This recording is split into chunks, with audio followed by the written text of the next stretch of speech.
So we're back in the studio now, and I've got two friends with me, dear friends, Megan and Kurt. And Kurt has agreed. It's getting towards the end of the second day. Someone noticed I'm starting to lag. No, I'm kidding. But Kurt has agreed. Robert. We'll pick you up. Pick me up. Kurt has agreed to be my co-host for this segment, and Kurt is a member of our board of directors at AMI.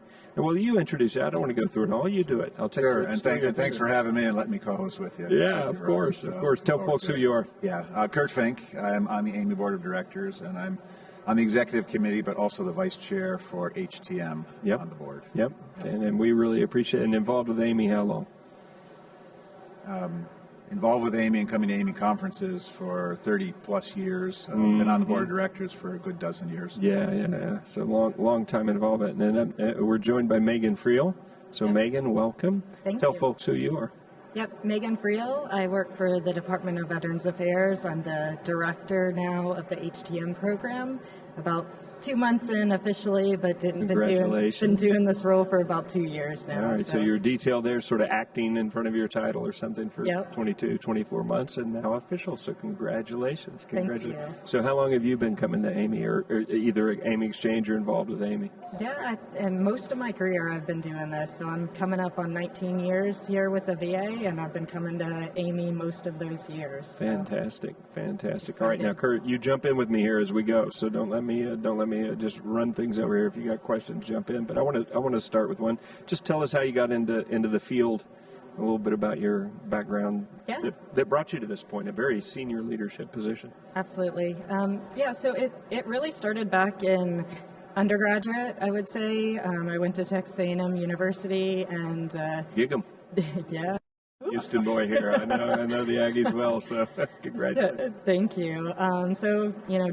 Senior design project focused on clinical engineering and redesign of an OR, and that really got me excited about the field and learning about all the wonderful things that you could do with engineering and management in the hospital. So I went from there to the UConn program, graduated from... Oh, you're part of that club. I am. Like a secret well, it's not even secret, is it? There's nothing secret at all about it. But, okay, so UConn. So I went from that club to the VA club and joined the VA back in 2004 timeframe. Okay. And haven't looked back.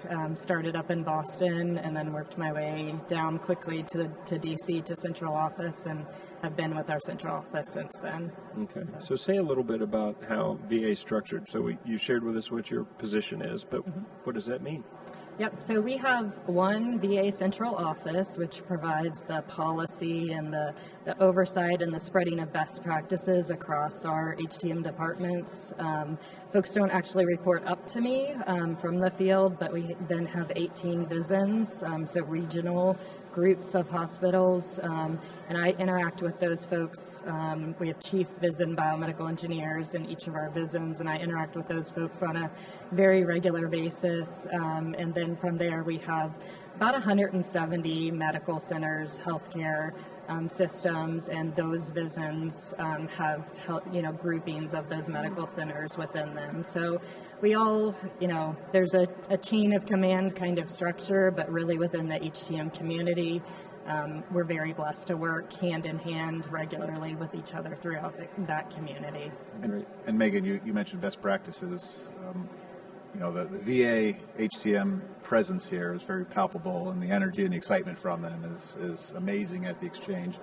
But I understand your office hosted a VA meeting prior to the exchange. Can you talk a little bit about that meeting? How many people came, and what some of the topics and themes and such you covered? Yeah, we had about 250 people from biomedical engineering across the country within VA at that meeting. Almost every medical center was represented by an HTM staff member at that meeting. All 18 VISNs were represented. So really great time to come together and connect. It was the first time in 4 years we had hosted that meeting. So it was great just to network, really see each other face to face, and We talked the gamut of topics during that meeting. It was 2.5 days before the AMI meeting. We touched on technical things like networking and patient safety. We talked about communications and the importance of soft skills. We talked about recruitment and retention of our staff and the importance and the struggles that we have with it within our community and outside our community as well. So really a large variety of topics. Super. And I imagine many of those 250 participants came to the exchange then. Yes, that was part of the objective, really making sure that we, do our internal connections and networking, but making sure that we outreach to all of the community within the industry here at AMI. Fantastic. Well, and we love the connectivity, and we had a little break there in the middle, unfortunately, a little pandemic. Yeah. And then you guys, there was a little bit going on you were trying to recover from before you could get back to having the meeting. And so it's fantastic that you guys are here. What are some of the top initiatives the VA is looking at? Where are you making those improvements that are going to make a difference for patients? Yeah, I mean, some of the top initiatives that we are working on are what I actually already mentioned. So recruitment and retention of our workforce is really a top challenge and initiative within our office. We're really looking at our staff. How can we continue to improve upon their skill sets and retain those skill sets within the VA? We're also cybersecurity, like our keynote Talking speaker a bit about that. talked about. A little bit. Cybersecurity is a huge area of emphasis and really where we're trying to grow our programs and become more mature and figure out how to be smarter about cybersecurity and how we address it within the VA. And Hey, so, can I butt in there? I mean, Yeah. the keynote guy also talked about this unicorn concept of, a skill set of IT and biomedical knowledge. And you've done a lot of work in that department, in that area, right? We sure have. Yeah, we even have a profession within biomedical engineering. It's called our biomedical information systems buses, and so we've been, bringing people into the community that have those skill sets and actually hiring them into those positions, and then training, providing that continuing education training within the VA and outside the VA, encouraging certifications, that kind of thing within that profession. Right. How many folks are actually in these roles within VA? How big of a community? We just talked about 250 are here. Yeah. I assume that's not all of them. So how many folks are we talking about? Yeah, so we've got about 1,400 buses and Technicians. I'm sorry, that's what the VA calls their support okay, specialists. yeah. So, Okay, so it's got it, biomedical got it. technicians. They call equipment support specialists. Okay, got it. Thank you, Kurt.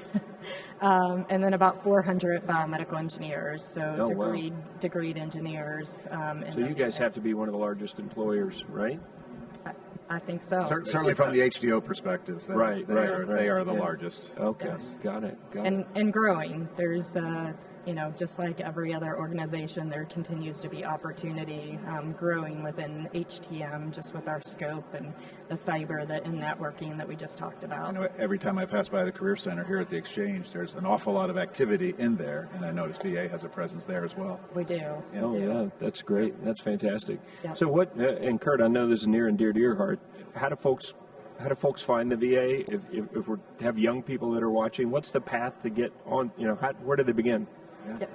USAjobs.gov is really the path, or connecting with your VA folks locally. There's probably a VA that's close to most folks that are interested, so connecting with those VA partners and finding out about opportunities, or how to maybe regional opportunities, local opportunities, national opportunities, but USAjobs.gov is the easiest place. And then for clinical engineers coming out of university, springtime, you're usually recruiting for a class of 15 or 20 of them, right? We are. Oh, so you pick them off every year? We do. Yeah, that's part of that UConn thing too, but not just UConn. Any graduate coming out of any great program. So yeah.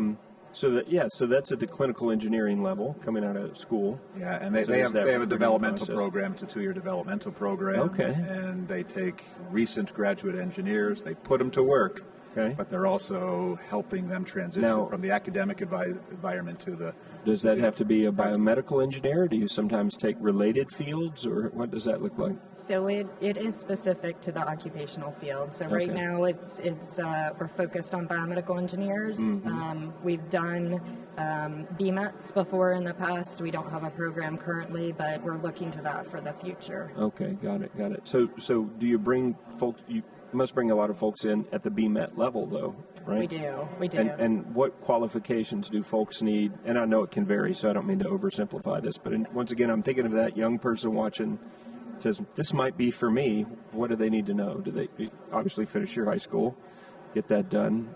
Is there some 2-year college, 4-year college? What are the requirements? Yeah, so there's some specific educational requirements. I'd have to look them I up don't mean to to be put you on the to be spot, I'm honest sorry. with you, but no, you're fine. It's at least an associate's degree in a related field is one of the requirements, but they are detailed out, and anyone interested could come and find one of us and make sure that we cover them correctly. But they're also on those USA Jobs announcements as well. Folks can look there, and of course they can come to Amy Exchange.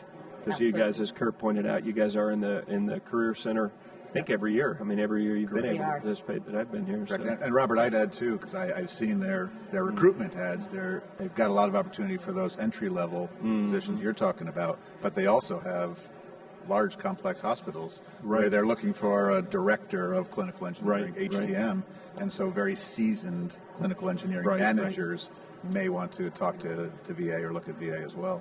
Yeah, and it's an exciting place to work. A lot of the things you guys are doing at VA are the cutting edge. So yeah, that would be a great mid-career or even later career move. So yeah. So Kurt, what hadn't we thought of to ask Megan while we have her in the hot seat? I drilled her about job requirements. I went down like 98 levels below what I said I would go down to. What are the working hours on Thursday in November? What else should we ask about? I think they also leverage their size, and Megan will correct me or augment fairly specific technology roles too. So she's talked about cybersecurity and information specialists, but also if somebody's got a passion for diagnostic imaging or telehealth is huge in the VA. Yeah. So they've got people that are doing very focused work. HTM, clinical engineering, biomedical work in those various technologies across the enterprise. So it's the breadth of the responsibility is vast. Yeah, and I'd just add to that it's at the local level, so at a single facility level, at a regional level, and at a national level that we're doing those specific focused areas in some cases. So it is the opportunities are pretty great. That is the benefit of scale, isn't it? That you can provide those career paths that smaller organizations can't. So, wow. And I think you've got a number, just going to come back to Amy a little bit. I know a lot of the Amy committees, TMC, HTLC, have representatives from Megan's organization on those committees. Yeah. So they bring, what VA is doing to the committees, and they take the good work that the committees are doing and bring them back to the VA. Yeah, absolutely. And we want to be doing even more than that. So don't tell them I'm mean and I go like way down below what I said I would go. So, well, listen, anything I didn't think, Kurt or I didn't think to ask you, you want to share about the VA and what you're doing there? I think just that, if you're looking for a community, that is something that we bring from the VA, a great community of HTM, and I'm certainly very passionate about.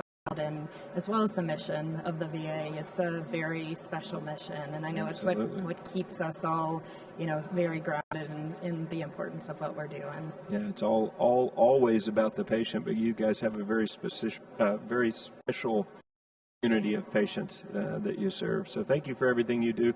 Thank you. In that role, in your role here at Amy, and all that the VA does here at Exchange, and the rest of as Kurt pointed out, the committees. It's really fantastic. We look forward to continuing to work with you for many, many years. Many years. And Kurt, thank you. You bet. You've been doing it nonstop for years, and you've been a big part of this Amy Exchange, and we really appreciate you. Happy to be a part of it. And thanks, Megan, for coming here today. Now you're a host. There we go. You're in. You're in. This is you next year. You're not going to have any time for anything. Just don't ask me to host. Oh, Oh, Okay. what about that? I know. That was inspiring, though. That was a was. pretty good What for en- folks what that were there. energy. That was Great. we had the Ninja Warrior keynote yesterday, and Yeah, he did a great job. He was he made a joke about himself being in a blueberry suit, and then I thought I knew what suit I was wearing today, and then I was like, "You think you're a blueberry?" Like I was going to try and do a callback to it today and make a joke, but I knew there was no way I could live up to that guy's energy and everything else. But you know what, Robert? That occurred to me while he was talking. Absolutely, he was full of energy and it was palpable. But when you think about HTM professionals, many of them exhibit that same type of passion 100%. and energy, 100%. in their Yeah. workplaces. It's just was- outstanding. It's a unique aspect of the biomedical engineering clinic. That has come out so much in this show this year. It was interesting because, his energy and the fact that he took the time to get to know us. And of course, his whole story had a very heavy healthcare component to it with what was going on with his mom, et cetera. But the way that was woven together, and then even just a little example I used this morning of we're doing defib training and had some supply chain issues, and we're going to be training people on cardboard boxes or something, and nope, Sherry went around the floor and folks pulled their equipment off the expo floor, which they need to support their business objectives here, and send it over for training. And this is just an amazing community. That's what happens in hospitals every single day. That kind of problem presents, and we've got to solve the issue. Yeah, right? I frequently leave these kinds of things kind of tired, even though I love it. I love everything I get to do with Amy and love the profession. For whatever reason, this year I'm going to leave with more energy than I came with. It's just been a really special year. So yeah. Super. Very cool. Super. And you guys are my last interview, so I don't know how I could finish. Congratulations. Cheers. So thank you very Good much. job today. Thank you. All right. Be well. All Thanks right. again, Megan. That's it. I We're appreciate done. it. Thank Be well, you. Megan. Thank you.